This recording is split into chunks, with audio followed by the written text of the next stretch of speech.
Bonsoir à toutes et à tous et bienvenue dans ce nouveau numéro de Sens Public. Vous le savez, la promesse est dans le titre de l'émission, donner du sens à l'actualité, se mettre au service du public, vous proposer des clés de compréhension des crises que nous traversons. Et justement, ce soir, on va tenter d'en savoir plus sur la contre-offensive ukrainienne déclenchée la semaine dernière. La résistance russe est-elle plus forte que prévu? La zone inondée du barrage de Kakhovka complique-t-elle la stratégie de Volodymyr Zelensky? Les alliés de l'OTAN peuvent-ils accélérer la livraison d'armes supplémentaires et notamment de moyens aériens? Réponse de nos experts dans une minute. Et puis l'autre crise dont nous parlerons ce soir, c'est la pénurie d'eau, la sécheresse qui frappe notre pays pour la seconde année consécutive. 35 départements ont déjà pris des arrêtés de restriction et des sanctions pourraient tomber. On va entrer en phase de contrôle dur.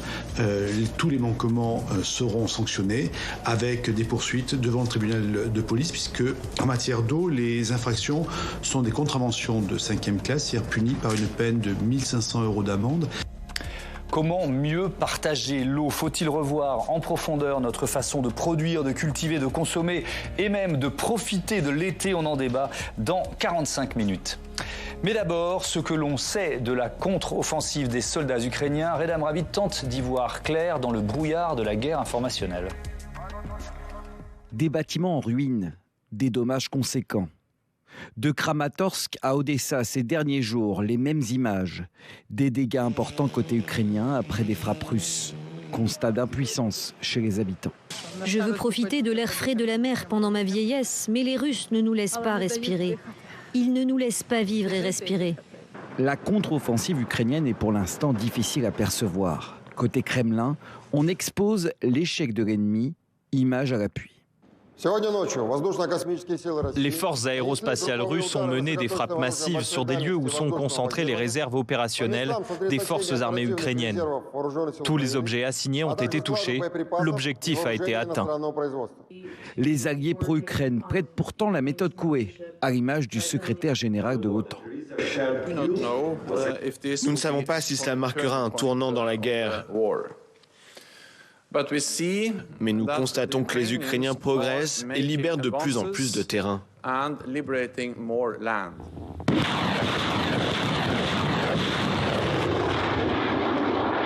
Plusieurs analystes militaires affirment que l'Ukraine n'a pas encore lancé le gros de ses forces dans sa contre-offensive, faisant pour l'instant du repérage. Je vous présente tout de suite mes invités. Sylvie Berman, bonsoir. Bonsoir. Bienvenue, ancienne ambassadrice de France en Chine et en Russie, auteure de Madame l'ambassadeur, publié aux éditions Talendier. Jérôme Klej, bonsoir. Bonsoir. Bienvenue à vous aussi, enseignant en prospective et stratégie à Sciences Po Paris. Et votre livre, La prospective stratégique, est paru aux éditions Hermann. Alla Lazareva, bonsoir. Bonsoir. Et bienvenue, vous êtes correspondante en France de l'hebdomadaire Ukrainsky Tisden. J'accueille également Laetitia Krupa, éditorialiste politique. Bonsoir Laetitia. Sylvie Berman, qu'est-ce que vous retenez de cette première semaine de contre-offensive? Je parlais de brouillard de guerre, peut-être dans les mots, dans les attitudes des deux présidents, de Volodymyr Zelensky d'un côté, de Vladimir Poutine de l'autre. On reste clairement dans la propagande d'un côté comme de l'autre. Et il est très difficile d'apprécier la réalité des choses. Donc du côté russe, on a montré des chars Bradley qui avaient été détruits, des léopards, c'est tout à fait possible d'ailleurs. C'est la raison pour laquelle le secrétaire général de l'OTAN dit qu'il faut fournir de plus en plus de munitions, d'armes, de chars à l'Ukraine. Du côté ukrainien, au contraire, on montre les drapeaux qui ont été posés sur un certain nombre de localités qui ont été reconquises, ce qui correspond certainement à une réalité. Mais pour le moment, on ne sait rien véritablement de ce qui se passe sur le front. Les Russes se sont préparés à une offensive, donc ils se sont installés sur l'ensemble de la ligne de front, et même s'ils commettent un certain nombre d'erreurs, ils se sont préparés à cette contre-offensive, qui d'ailleurs a été retardée le plus possible par les Ukrainiens, pour être, sinon sûr de la gagner, mais en tout cas de ne pas la perdre. Jérôme Klech, on a souvent dit c'est un fusil à un coup, j'ai entendu ça sur ce plateau, sauf que c'est un tir de longue durée, quoi. C'est ça qu'il faut peut-être comprendre, c'est que dans cette contre-offensive, il y aura sans doute plusieurs phases. Et tout dépend si on a une stratégie et qu'on adapte les moyens à la stratégie, ou si on adopte la stratégie aux moyens dont on dispose. C'est l'un ou c'est l'autre. En l'occurrence, il y a deux visions. Une vision sans doute optimiste, qui est de dire la contre-offensive, les actions de contre-offensive, pour reprendre en fait le terme de Volodymyr Zelensky lui-même, qui finalement sont disséminées sur tout le long de la ligne de front, du sud au nord, et qui concernent essentiellement, laissons de côté l'image des chars qui n'est pas révélatrice en fait, concerne essentiellement des duels d'artillerie, des duels de drones. En fait, c'est de ça dont il s'agit essentiellement. Eh bien, ce serait un moyen de tester les défenses russes pour savoir, en fonction des faiblesses qu'il y aurait, où concentrer les forces. Et c'est là où j'en viens au terme de ce fusil à un coup, parce que la stratégie militaire, jusqu'alors, commande plutôt une contre-offensive pour la partie terrestre uniquement, unitaire, concentrée, massive, en un point, en deux points s'il y a une opération de déception, de fixation à un flanc pour attaquer plus massivement sur l'autre, mais sûrement pas de disséminer l'attaque. Voilà. Donc ça veut dire qu'on cherche la faille. Pour ça, ce serait la vision optimiste. Oui. On cherche la faille. Et la vision pessimiste, ce serait on adapte notre stratégie aux moyens dont on dispose. Comme on n'a pas les moyens, ou on n'aurait pas les moyens de cette contre-offensive massive et unitaire, eh bien on fait ce que l'on peut avec ce que l'on a, en espérant que ça puisse constituer une résistance suffisante. Et ça met un petit peu en perspective les propos du secrétaire général de l'OTAN, qui effectivement exhorte l'aide internationale, l'aide des alliés, pour avoir plus de munitions. J'ajoute que les points qui sont frappés et ce qui est détruit de part et d'autre, c'est essentiellement des centres de commandement, essentiellement des dépôts de munitions et essentiellement des centres logistiques. Voilà. Donc qui exhorte à plus d'armement pour pouvoir justement, certainement, si l'occasion leur en est donnée, pouvoir avoir une attaque beaucoup plus massive, beaucoup plus unitaire. Pour ne parler que de la composante terrestre. Oui, on y reviendra à l'aérien un peu plus tard. Alla Lazareva, ce qui frappe, c'est évidemment la volonté ukrainienne d'en dire le moins possible. On a vu cette vidéo, elle a énormément tourné de soldats qui font chute comme ça. Ça veut dire quoi? Ça veut dire qu'à la télé ukrainienne, dans les médias ukrainiens, on parle moins de la guerre, on en parle comment? On parle toujours pareil, beaucoup, mais on ne parle pas tant que ça sur les démarches concrètes de l'armée. Donc, on annonce de façon assez retenue les petites localités qui étaient reprises, donc avec les drapeaux, ce que mentionnait Madame l'ambassadeur. On parle aussi de perte des munitions, quelquefois, de deux côtés d'ailleurs. On parle beaucoup du fait que c'est la guerre des mines, qu'en fait, l'armée russe, elle mine de façon extrêmement, disons, intensive tous les territoires qu'il essaie de garder. Défendre, donc, c'est comme ça que c'est extrêmement difficile d'avancer, parce qu'il y en a vraiment partout et de toutes sortes. Donc, c'est une difficulté qui est mentionnée régulièrement. Voilà, on parle aussi de mobilisation de la société civile qui aide l'armée. Donc non, c'est le sujet numéro 1 parce que c'est notre actualité. C'est intéressant en fait de voir que c'est assez inédit finalement dans notre histoire que cette guerre ne soit presque pas documentée. C'est-à-dire qu'après, quelles seront les images qui vont rester? Vous parlez de propagande contre propagande, mais est-ce qu'on aura des images sur lesquelles s'appuyer pour comprendre et documenter encore une fois cette guerre? Je pense que c'est assez difficile parce que, en fait, du côté russe comme du côté ukrainien, ce sont des gens en service commandé qui prennent les images. Et quand ce sont des correspondants étrangers, c'est parce que c'est ce qu'on a voulu leur montrer. Donc, je ne sais pas ce qu'il y aura à l'avenir pour les historiens. Sûrement davantage de choses, et y compris d'ailleurs sur les raisons du déclenchement de cette guerre, mais pour le moment, évidemment, c'est trop tôt parce que c'est l'histoire et la guerre en direct. Mais en même temps, je dirais que c'est la guerre peut-être la plus documentée quand même, peut-être pas assez, mais la plus, parce que chaque soldat, il a son vidéo, son téléphone, et chaque civil qui est agressé, il a aussi son possibilité de communiquer. Ça sortira sans doute plus tard. Pour l'instant, on ne les voit pas, toutes ces images, mais elles sortiront sans doute plus tard. Vous parliez du minage. Je vous propose une première déclaration, un premier témoignage dans ce débat. Réaction de la vice-ministre ukrainienne de la Défense. Elle parle de ces contre-offensives. En ce qui concerne le Sud, comme vous le savez, une offensive est en cours dans plusieurs directions. Il y a une avancée progressive mais certaine des forces armées et dans le même temps, l'ennemi oppose une forte résistance. Les forces armées de l'Ukraine sont confrontées au minage total des champs, à l'utilisation de drones kamikazes, à des bombardements intenses. L'ennemi n'abandonne pas facilement ses positions.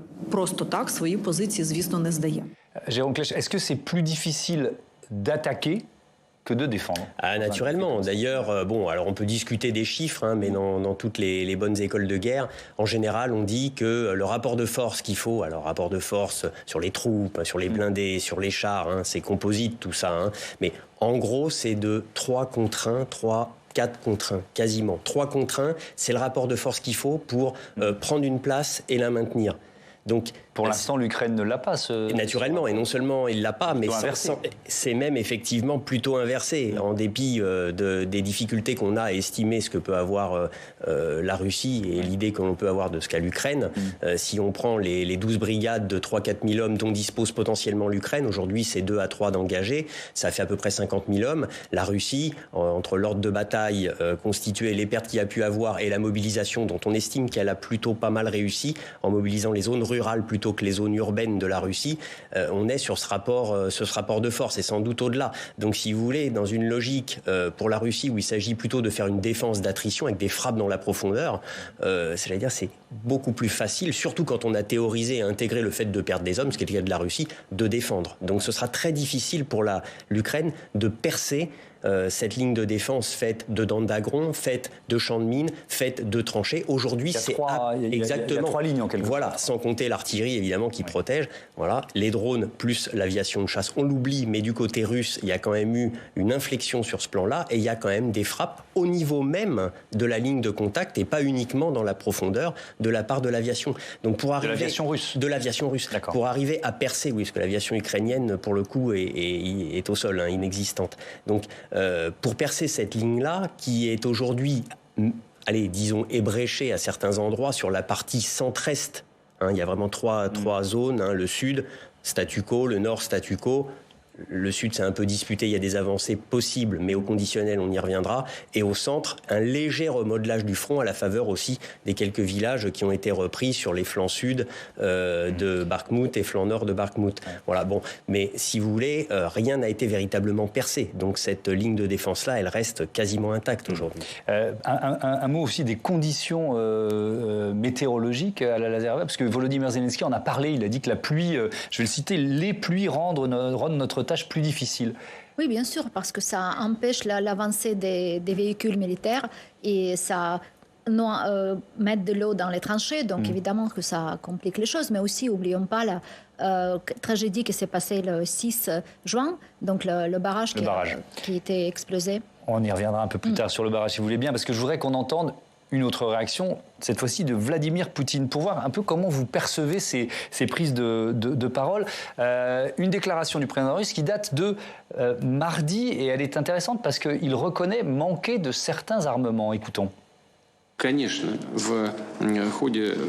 est clairement apparu que plusieurs choses nous manquaient, des munitions de haute précision, des équipements de communication, des drones. Nous en avons, mais pas en quantité suffisante, malheureusement. Sylvie Bermann, c'est quand même assez rare d'entendre, alors j'allais dire mea culpa, c'est certainement exagéré, mais d'entendre ce type de propos de la part de Vladimir Poutine. Est-ce que ça s'explique, je suis peut-être complètement à côté de la plaque, mais est-ce que ça s'explique par la pression qu'Evgeny Prigojine, le chef des milices Wagner, met en permanence sur le manque d'armes, etc. Est-ce qu'il répond un peu à ça ou pas d'ailleurs ? Alors, Prigojine, mais aussi ceux qu'on appelle les 1000 blogueurs, qui sont des blogueurs militaires et qui sont ultranationalistes et qui poussent quasiment à l'extermination des Ukrainiens. Mais en fait, c'est pas la première fois qu'il reconnaît une erreur de ce type, parce qu'il avait déjà reconnu une erreur dans la mobilisation. Parce que la première mobilisation, certains étudiants, alors qu'il avait indiqué qu'il n'en n'en ferait pas partie avait reçu un avis de mobilisation, une convocation. Et donc, il avait reconnu des problèmes logistiques. Il a reconnu des problèmes logistiques dans l'armée. Donc, en fait, c'est pas tout à fait la première fois qu'il le fait. D'ailleurs, c'est pour ça qu'il est fort mécontent de son ministre de la Défense. Il le fait savoir, hein. Il le fait sentir. Est-ce que c'est aussi clair que ça, Jérôme Klech ? Alors, on a fait tout un débat sur Wagner hier. Sur les fameux aveux de faiblesse que ça constituerait. Je ne suis pas tout à fait en ligne avec le fait que ce serait un aveu de faiblesse. Pourquoi ? Parce que on sent quand même une certaine sérénité, une certaine confiance dans la façon d'annoncer ça. Est-ce que c'est pas, je vais poser des questions, une façon d'enjamber un peu la contre-offensive ? Sur le mode, on est déjà dans le retour d'expérience, déjà dans le bilan pour s'améliorer pour la suite. Ça peut être une lecture. La deuxième lecture, qui est plus à destination des autorités américaines, européennes, des états-majors, qui est plus stratégique, puisqu'il a dit que la contre-offensive ukrainienne n'avait pas, de façon assez sobre, sans en faire trop, n'avait pas atteint ses objectifs. Est-ce que c'est pas aussi un moyen de pointer ce qui est véritablement critique sur les frappes actuellement qui ont lieu sur toute la ligne de front. Donc je vous disais que c'était des duels d'artillerie et de drones, et aussi de frappes aériennes s'agissant de la Russie, de haute précision ou de moins haute précision avec des bombes guidées sur la ligne de contact. Et c'est une façon de dire, certes nous en manquons, mais en creux, l'Ukraine n'en a pas du tout. Voilà. Et donc cette contre-offensive qui se mène à partir de ces frappes-là, pour l'instant, la partie blindée, char est existante, mais encore secondaire, et encore une fois, je vous le disais, on n'a pas encore percé ligne de front, ce qui au passage écarte l'idée selon laquelle plus de 30% aurait pu être supprimé. Ça, pour le coup, c'est de la propagande russe totale. Voilà, ce serait contradictoire. Mais c'est un moyen de vraiment mettre le focus sur les capacités critiques dans cette contre-offensive et de dire l'Ukraine n'en a pas, et donc l'Ukraine ne peut pas faire but là-dessus. Et sur dans les premiers jours de cette contre-offensive, j'ai entendu parler d'une supériorité ukrainienne dans les combats de nuit grâce à des appareils de visée nocturne plus sophistiqués. Est-ce que ça sort d'où, ça, la Lazareva ? Est-ce que ça fait partie de la propagande ou des informations qui sont données depuis quelques jours ? Je ne saurais pas vous dire plus, très honnêtement, parce que c'est vrai que c'est des informations qui sortent des sources qui ne sont pas très identifiables. Donc, je lu comme vous, mais... Jérôme Klech, peut-être là-dessus ? Oui, non ? Hypothèse. Il est possible effectivement que ces lunettes de vision nocturne. Bon, déjà, normalement, une attaque, ça se fait toujours de nuit. Alors, vous allez me dire, si on sait qu'on attaque la nuit, pourquoi on attaque la nuit ? Parce que malgré tout, quand même, ça rend les choses plus difficiles pour celui qui défend. Voilà. Si vous avez des lunettes de vision nocturne, c'est pas comme en plein jour, mais effectivement, ça aide. Si vous n'en avez pas, vous êtes vraiment privé de tout. Mais les Russes il est possible que les Russes en aient, mais pas en tout point, et en tout point des villages qui ont été repris. Là, c'est une hypothèse, c'est au conditionnel. D'accord. Mais les villages qui ont été repris, c'était quand même pas des bastions forts. C'était pas des zones désertiques comme on l'entend souvent dans la propagande pro-russe, mais c'était quand même des zones très faiblement peuplées. Au final, ça a été du combat d'infanterie éventuellement soutenu et appuyé par l'artillerie et par les chars, où ils ont été débusqués un à un, les soldats qui étaient dans les immeubles, les maisons, mais qui, pour le coup, n'étaient peut-être pas équipés de lunettes de vision nocturne, ce qui ne signifie pas que les Russes n'en ont pas. Voilà. Alors, on était au sol, on va maintenant parler des combats ou des non-combats aériens. Et je vous propose, pour commencer, d'appeler Tam Tranui, qui va nous rejoindre sur ce plateau, pour parler de ces manœuvres de l'OTAN. Bonsoir. Bonsoir, bonsoir à tous. Bienvenue. C'était en début de semaine, un exercice très important, on peut même dire historique. Oui, c'est le plus important des exercices de l'OTAN depuis 1951.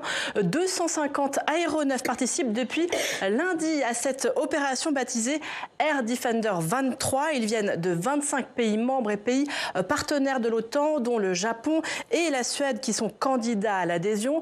Objectif assumé de cette opération, faire une démonstration de force en Europe occidentale et en Europe centrale face aux menaces potentielles de la Russie.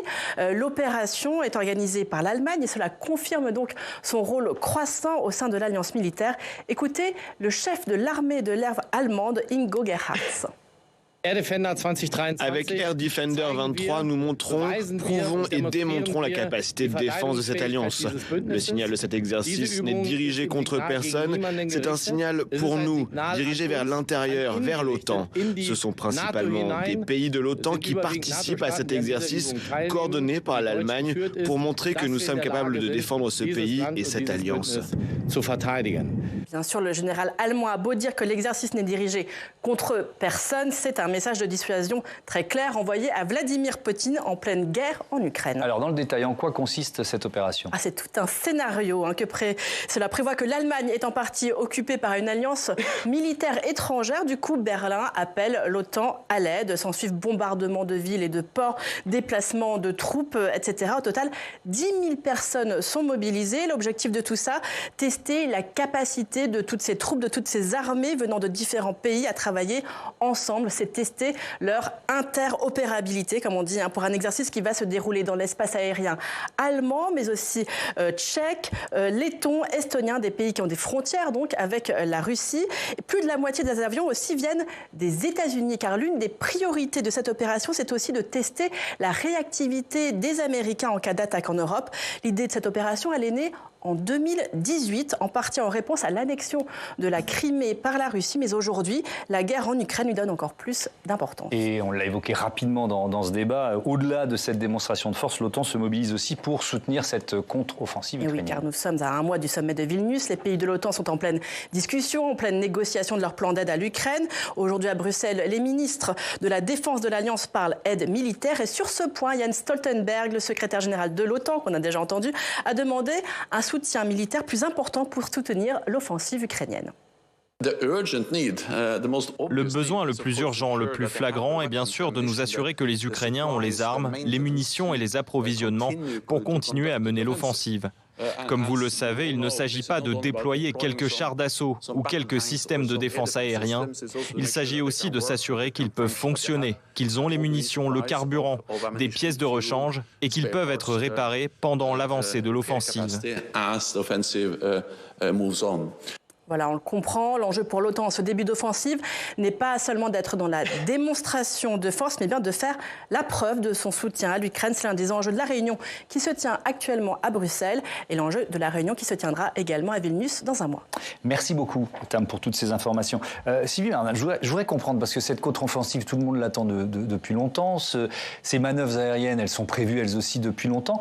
Comment vous expliquez cette déclaration du secrétaire général de l'OTAN qui semble découvrir que l'Ukraine a encore besoin d'un soutien plus important? Comment vous l'analysez? Non, alors d'abord, je ne crois pas qu'il Non, mais évidemment qu'il ne le découvre pas.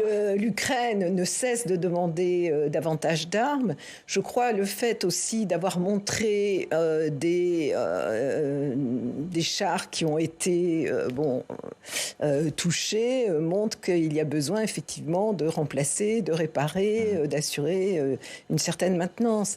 Et évidemment, la contre-offensive ukrainienne est très importante pour l'OTAN et pour les Occidentaux, puisqu'on la soutient et que donc un échec serait également en partie un échec de cette coalition occidentale. Donc il y a deux choses. Il y a effectivement l'exercice aérien qui est assez traditionnel en fait. La Russie ne va pas attaquer un pays de l'OTAN. Même le ministre de la Défense ukrainien, qui était à Paris il y a quelques mois, l'a dit très clairement. Mais en même temps, c'est toujours le même principe. Si vis pacem para bellum, si tu veux la paix, prépare la guerre. Donc il y a ce côté effectivement défensif, dissuasif de l'OTAN. Et puis le deuxième volet, c'est cette aide à l'offensive ukrainienne. Et je crois que c'est dans la même déclaration qu'il dit aussi que le but, c'est que l'Ukraine soit dans la meilleure position possible avant de négocier. Oui, c'est-à-dire qu'il se place quand même dans une logique de négociation. Eh ben on l'a, cette déclaration. On écoute de nouveau Jens Stoltenberg qui effectivement se projette. Regardez. Plus les Ukrainiens seront en mesure de libérer de terres, plus ils auront du poids à la table des négociations et plus le président Poutine comprendra qu'il ne gagnera jamais cette bataille et qu'il ne gagnera jamais cette guerre d'agression sur le champ de bataille. Sylvie Berman, on a quand même du mal à imaginer Vladimir Poutine et Volodymyr Zelensky autour d'une table de négociation de paix. Non, pour le moment, il n'en est évidemment pas question, précisément parce que le but des Ukrainiens, c'est de remporter cette offensive ou au moins de gagner le plus de terrain possible pour être effectivement en position de force. la question qui se pose un peu dans le monde entier, parce qu'il y a eu une multiplication des plans de paix. Bon, il y a eu le plan de paix chinois, de l'Afrique du Sud, avec d'autres pays africains, de l'Indonésie en dernier lieu. Les Américains réfléchissent aussi à cela. Le moment n'est pas venu, mais je crois que dans l'esprit de tout le monde, il y a l'idée qu'on retournera un jour autour de la table de négociation. Mais bon... L'Ukraine, à ce moment-là, soit sera en position de décider parce qu'elle ne pourra pas gagner davantage, ce qui est une possibilité. Pour le moment, on n'en sait rien. On n'en sait rien, bien sûr, c'est trop tôt. Et acceptera effectivement les pressions. Mais c'est pas, encore une fois, c'est pas le moment. C'est encore le temps de la guerre, mais c'est intéressant que le secrétaire général de l'OTAN se projette aussi dans cette phase diplomatique. Oui, on va parler du combat aérien, mais comment ces déclarations du secrétaire général de l'OTAN, elles sont perçues en Ukraine ? Mais effectivement, essentiellement, ce qu'on retient, nous, c'est le message d'augmentation d'aide. C'est ce qu'il nous faut, donc de l'arme, parce qu'on espère avoir justement des avions, comme vous le savez, comme vous l'avez mentionné. Et c'est ça ce que retient surtout notre attention. Après, au sujet de négociation, pour l'instant, on ne veut pas du tout. Donc, les conditions préalables pour l'Ukraine, c'est le retour aux frontières 91. Tant qu'on est loin de ça, mais vraiment très loin de ça. Et aujourd'hui, on est très loin de ça. On ne veut même pas aborder la question. Plus de puissance dans cette négociation, de son côté. Donc voilà. Alors, sur le combat aérien, Jérôme Klech, effectivement, vous nous l'avez dit très rapidement tout à l'heure, pour l'instant, il n'y a pas d'avion côté ukrainien, que les choses soient claires. Parce qu'on a entendu des annonces de livraison, etc. On en est où de ça ? Vous savez, initialement, le rapport de force en termes sur le plan uniquement aérien, c'était entre l'Ukraine et la Russie de 1 à 9. Et je vous ai dit le 1 à 3 de tout à l'heure. Donc effectivement, la dimension aérienne est complètement absente de ce conflit côté ukrainien. Ouais. Elle a été réinvestie côté russe à l'automne 2022, ce qui leur a permis de reprendre un petit peu force et vigueur. Et elle s'affine depuis quelques exercices d'entraînement pour des frappes de haute précision depuis le printemps. Cette dimension aérienne, en fait, c'est un peu cruel d'ailleurs cet exercice-là, le timing de cet exercice, parce qu'il a été préparé en 2018, il a été dimensionné, structuré en réponse à l'annexion de la Crimée. Et précisément, il nous dit quoi ? Il nous dit que pour espérer faire bouger les lignes et avoir un rapport de force favorable, pour retrouver finalement des reconquêtes territoriales, ça passe par une campagne aérienne massive, bien structurée, sur le modèle otanien, de grande ampleur, en préalable à toute autre chose. Mais vous plaidez cet argument depuis longtemps. Je vous ai entendu plusieurs fois sur ce plateau le dire. Là, et donc pourquoi, pardon, moi j'assume des questions un peu de béotien parfois.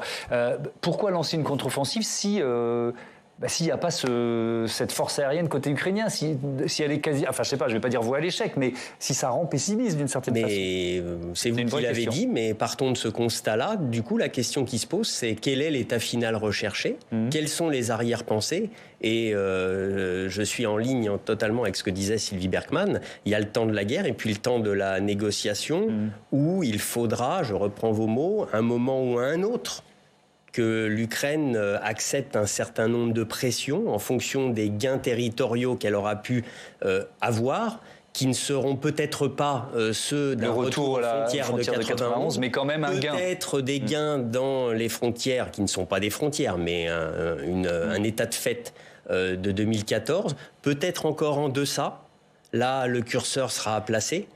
Et en fonction d'un certain nombre de compensations qui pourront advenir de toutes les parties prenantes à ce conflit, y compris de la Chine. Ou de la Russie. Vous l'avez dit, naturellement, c'est un conflit qui s'est largement internationalisé, des États-Unis, de la Chine, de l'Europe dans une certaine mesure aussi, qui aura son mot à dire. Et donc, précisément, la question maintenant, c'est d'essayer de faire bouger ce curseur pour permettre, le chemin faisant, que les protagonistes 1 et 2, Russie-Ukraine, se mettent à la table. Parce que soyons aussi quand même lucides sur le fait que la Russie aimerait bien que ça s'arrête quand même. Oui. Et ça, c'est un point qu'il faut avoir en tête. C'est-à-dire qu'elle serait peut-être aussi prête à des concessions. Peut-être, je dis ça comme ça, mais là je dis sous le contrôle d'une diplomate, peut-être qu'une autonomie des régions occupées serait quelque chose d'audible. Voilà. Une espèce d'entre-deux. voilà, ça peut être, pourquoi pas. Il y aura la diplomatie fera son œuvre à ce moment-là. De toute façon, la Russie sait qu'elle ne peut pas être gagnée, c'est-à-dire obtenir son objectif initial. Donc ça, c'est déjà perdu pour elle. Là, j'entends que l'Ukraine va avoir du mal à gagner sans avion. Risque d'avoir du mal, effectivement, à reconquérir l'ensemble des territoires, Crimée comprise. Donc, il faudra voir à un moment, effectivement, il y aura une négociation, il y aura des garanties fortes pour l'Ukraine, en particulier en matière de sécurité. Et sur ces territoires, au début de la négociation, pas de la négociation, mais de la guerre, où il y avait encore des négociations entre les deux parties, par l'intermédiaire de la Turquie, Volodymyr Zelensky avait proposé un gel du statut de la Crimée pendant 15 ans. Il avait proposé, si je me souviens bien, des référendums sous supervision internationale. Donc ce sont des choses sur lesquelles on pourra revenir.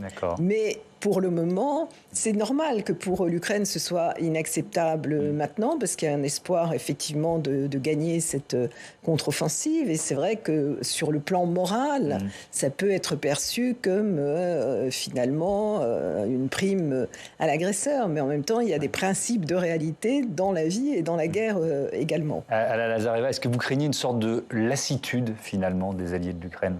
Finissent par, la guerre durant, lui mettre une pression politique pour sortir de ce conflit? Ce risque existe toujours dès le début, mais on pense aussi qu'il y a beaucoup de gens raisonnables dans le monde entier et qu'on comprend que l'Ukraine ne se bat pas que pour elle, mais aussi pour la démocratie dans le sens propre. Et ce n'est pas la grande pathétisme que je fais, c'est juste le constat, c'est justement la réalité. Parce que quel ce sera le monde si la Russie puisse remporter, répartir avec le territoire conquis, même une partie.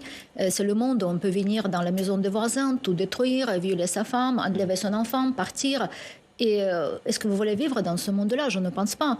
Donc je pense qu'il y a beaucoup de gens qui ne veulent pas encourager ce type de comportement. La Russie, ce n'est pas la seule dictature qui est disons, est vouée à l'expansionnisme. Il y a aussi la Chine qui regarde du côté de Taïwan. Il y a aussi d'autres pays qui peuvent s'inspirer de cet exemple et dire, ah bon, mais si on peut permettre à la Russie d'envahir le morceau de l'Ukraine et faire ce qu'on veut dedans, c'est surtout ça. C'est surtout les gens, vous voyez, ce qu'on voit, ce qu'ils font sur les territoires occupés. C'est peut-être voilà, la raison, l'essentiel pour nous, pour essayer de mettre vraiment tout en œuvre pour récupérer tous les terres avec nos gens. Ouais.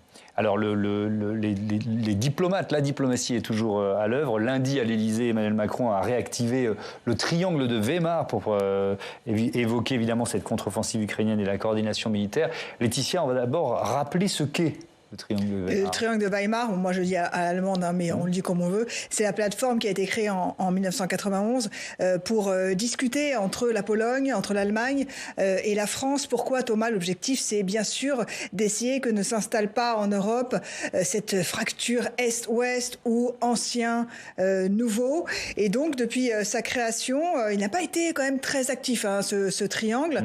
Mais là, dans l'année, c'est la deuxième fois que Emmanuel Macron le réunit. Et à l'ordre du jour, c'était bien sûr la coordination militaire qui a été discutée lundi. Mais on va écouter le président Emmanuel Macron qui, lui, a été un tout petit peu plus loin dans sa prise de parole officielle. Il est allé, bien sûr, sur cette fameuse table de négociation dont nous parlons depuis tout à l'heure. Évidemment, il y a cette contre-offensive. Nous la souhaitons la plus victorieuse possible pour pouvoir ensuite déclencher une phase de négociation dans de bonnes conditions. Mais notre soutien durera aussi longtemps que nécessaire. Et c'est un message que le président français tient quasiment depuis le début de la guerre. Bah oui, parce qu'il serait leader européen, qui serait le chef d'orchestre de ces négociations entre Ukraine et Russie. Et puis, lundi soir, il y a eu un petit caillou dans la chaussure d'Emmanuel Macron, parce qu'ensuite, c'est le président polonais qui a pris la parole. Et lui est allé un cran plus loin. On va l'écouter. Aujourd'hui, les Ukrainiens veulent la même chose. Ils veulent politiquement rejoindre la communauté de l'Ouest. Nous devons leur permettre cela et c'est l'un des sujets de notre réunion d'aujourd'hui. Tant l'adhésion future de l'Ukraine à l'Union européenne que sans aucun doute l'adhésion future de l'Ukraine à l'OTAN. Voilà, c'est clair et c'est tout l'enjeu pour l'Europe de l'Est, cette adhésion de l'Ukraine à l'OTAN. Zelensky, le président ukrainien, s'est dit bien sûr favorable, a appelé la communauté internationale à plusieurs reprises, mais c'est aussi et c'est surtout la ligne rouge pour les Russes. Avec quelle position française là-dessus ? Eh bien écoutez, pour l'instant, la France préfère plaider pour une accélération du processus d'adhésion de l'Ukraine à l'Union européenne. C'est relativement nouveau, parce qu'on était quand même jusqu'à là très frileux pour s'ouvrir à l'Est. Et puis, il y a aussi, et c'est surtout là que ça change dans la position française, une position plutôt favorable à cette adhésion de l'Ukraine à l'OTAN. Or, en 2008, je vous rappelle quand même que la France et l'Allemagne avaient mis un veto à l'entrée de l'Ukraine et de la Géorgie dans l'OTAN, sous prétexte que c'était une provocation pour la Russie. En 2019, Emmanuel Macron déclarait carrément que l'OTAN était en état de mort cérébral. Et bien aujourd'hui, ce sont ces mots. Le président français défend un chemin vers l'alliance pour l'Ukraine. Ça bloque pour l'instant sur quoi ?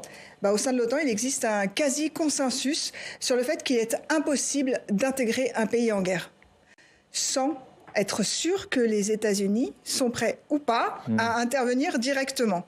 Donc, si la Pologne et les pays baltes poussent, la France et l'Allemagne continuent de freiner. Vraisemblablement, il n'y aura aucune avancée avant l'année prochaine, avant le sommet de Washington pour les 75 ans de l'OTAN. Sylvie Bermann, intégrer l'Ukraine à l'OTAN, ça semble impossible là, en temps de guerre. C'est totalement impossible, que je chose soit claire. C'est totalement impossible.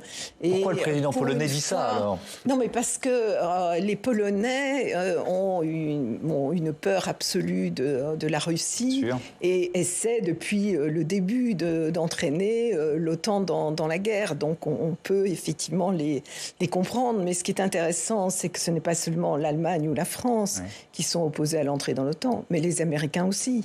Parce que, et ce sont eux qui pèsent le plus. Et ce sont eux qui pèsent le plus. Et ça signifierait, si on intégrait un pays en guerre, que l'OTAN va envoyer des hommes sur le terrain. Donc ça n'a pas. Et donc les États-Unis. Donc, même s'ils ne le feraient pas, parce qu'en général, ils préfèrent que ce soit les autres qui se battent. Mais ils le font du ciel ou en fournissant des armes, effectivement. Donc ça n'a pas de sens aujourd'hui. Simplement, personne ne veut l'exclure. Je crois qu'il faudra surtout travailler sur des garanties. Et en ce qui concerne l'Union européenne, il y a une différence entre le démarrage des négociations d'adhésion et l'adhésion elle-même. Parce qu'il y a un certain nombre de critères, de prérequis. Je n'en sais rien, ça peut prendre plusieurs années, effectivement, parce qu'il y a un problème d'état de droit qui n'est pas respecté, pour le moment en Ukraine. Il y a un problème de corruption qui est très élevé. On ne peut pas se permettre, pour l'Union européenne, d'intégrer un pays qui ne respecterait pas ce qu'on appelle l'acquis communautaire. Mais ça n'empêcherait pas de démarrer les négociations et d'accompagner les d'enclencher le processus, effectivement, symboliquement, ce serait important. Dans cette démarche européenne. Jérôme Klech, un mot là-dessus, sur cette perspective. On a bien compris, effectivement, que c'est impossible à l'instant T. Mais est-ce que cette perspective d'une entrée de l'Ukraine à l'OTAN et dans l'Union européenne, ça peut être justement, on parlait d'une future table de négociation, un levier, quelque chose qui pèse dans le camp ukrainien. Complètement. Alors c'est impossible, effectivement, je suis totalement en ligne avec ce que dit Sylvie Berkman. Très concrètement, si l'Ukraine intégrait l'OTAN, qu'est-ce qui se passerait si on respecte les règles de l'OTAN, il faut rentrer en guerre. Et l'exercice Air Defender qui se déroule actuellement en Allemagne s'appliquerait directement. C'est ça qui se passerait très concrètement. Donc on voit bien que là c'est un no-go, comme on pourrait le dire. À l'inverse, est-ce que pour autant ça signifie qu'on ne peut pas envisager cette entrée ? À terme, pourquoi pas ? Est-ce que ça peut constituer un levier de négociation ? Bien sûr, on parlait des garanties de sécurité. Si sur la question des gains territoriaux, la marge de manœuvre est quand même assez limitée, précisément pour toutes les raisons de rétablissement possible de rapports de force qu'on a déjà dites, l'idée d'avoir des garanties de sécurité, ça c'est un levier de négociation fort. Vous incluez dans la sécurité le développement, qui est un pan considérable, avec une aide à la reconstruction massive. Ça, c'est des choses qu'éventuellement les Ukrainiens peuvent entendre. S'agissant des garanties de sécurité et de l'intégration de l'OTAN, vous pouvez envisager par exemple un partenariat pour la paix. Partenariat pour la paix, c'est une façon d'associer l'Ukraine à l'OTAN. Il y a un certain nombre de pays du Moyen-Orient, par exemple, qui font partie du partenariat pour la paix de l'OTAN. Ça, c'est une version douce, déjà. Et ça veut dire que les règles d'intervention d'intervention ne s'appliquent pas à ce moment-là. Les règles d'intervention ne s'appliquent pas, mais il y a une coopération, malgré tout, douce, avec une capacité à éventuellement opérer ensemble, d'interopérabilité. La coalition contre Daesh, par exemple, il y a un certain nombre de pays du Moyen-Orient qui opèrent, et précisément, l'interopérabilité a du sens. Donc, il y a une façon aussi de se rapprocher toujours plus, d'être en capacité d'opérer ensemble, de se soutenir, et ça contribue aux garanties de sécurité. On peut adjoindre des aides en armement de l'Union européenne et ou de l'OTAN, etc., etc. Ouais. Jusqu'à l'adhésion, voilà, qui est un symbole et qui, effectivement, au-delà du symbole, permet de se couvrir de l'article 5, mais qui néanmoins, sans aller jusque-là, permet un rapprochement avec l'OTAN. Je voudrais qu'on termine de ce débat par un dernier chapitre consacré aux conséquences de la destruction du barrage de Kakhovka. À la Lazareva, déjà, peut-être, quelle est la situation sur place ? Comment vivent les Ukrainiens qui sont sinistrés dans cette zone? Mais très, très difficilement. On reçoit tout le temps les appels à l'aide. En fait, les gens se sentent assez seuls. C'est la première fois qu'on a une catastrophe de telle ampleur. À part qu'ils ont besoin d'aide potable et de plein d'autres choses, il y a un problème sanitaire qui est immense. Parce qu'il fait chaud, il y a beaucoup de cadavres d'animaux qui apparaissent et on ne sait pas comment le traiter. Est-ce qu'il y a un algorithme international pour ce type de catastrophe? Comment agir rapidement et efficacement? Qui peut nous aider? On est aussi assez déçus par la mollesse de la réaction internationale. Donc les gens sont un peu perdus, un peu, disons, dans l'idée qu'on est obligé de se prendre en charge, qu'on est notre ONU en nous, c'est nous, et qu'il y a que nous qui peuvent nous... Voilà. La communauté internationale n'est pas là, quoi. C'est le constat que vous faites. Oui, c'est ça. C'est le constat qui est fait majoritairement dans plusieurs médias et société civile aussi. Ouais. Comment vous l'expliquez, ça, Sylvie Bermann? La diplomatie humanitaire qui est souvent très à l'œuvre, très efficace, c'est plus compliqué parce qu'on est dans un pays en guerre, parce que l'intervention serait perçue. C'est vrai là, pour l'instant, le constat que fait à la Lazareva, il est juste. On a laissé les Ukrainiens quasiment seuls face à cette catastrophe. Alors, je ne connais pas précisément ce qui a été fait. Ce que j'ai entendu, c'est le président de la République dire qu'il allait apporter une aide à l'Ukraine pour cela. Sous quelle forme, j'avoue que je ne sais pas.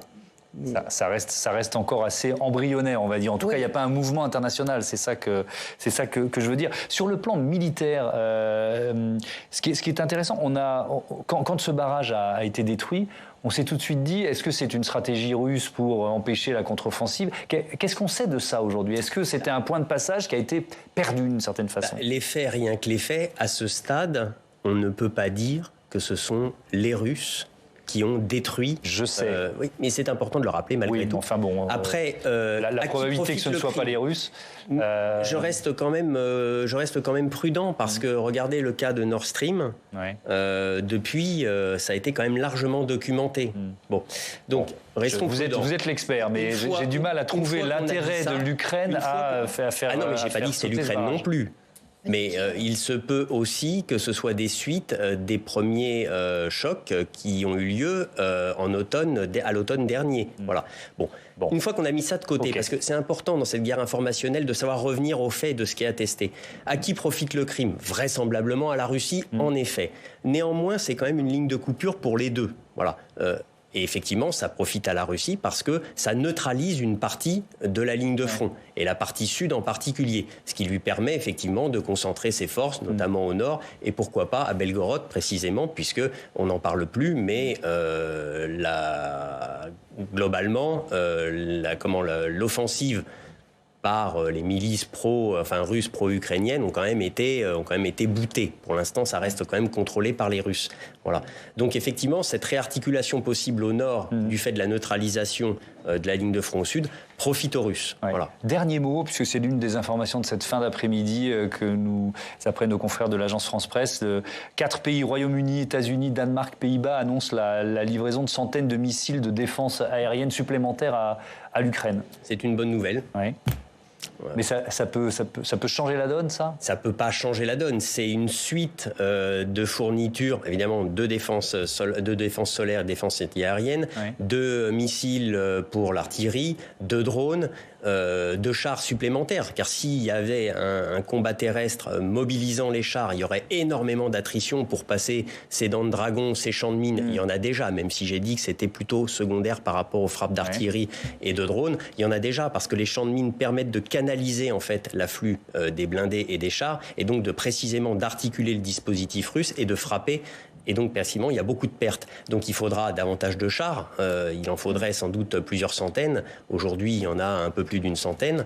Donc, c'est une somme de fournitures d'armement sur toutes les composantes et sur la composante aérienne qui fait sens. Voilà, donc c'est une bonne nouvelle. Merci beaucoup. Merci à tous d'avoir participé à ce débat. Sylvie Berman, je rappelle le titre de votre livre, Madame l'ambassadeur, aux éditions Talendier, et puis voilà, Jérôme Klech, La prospective stratégique aux éditions Hermann. Merci encore et à bientôt sur Public Sénat.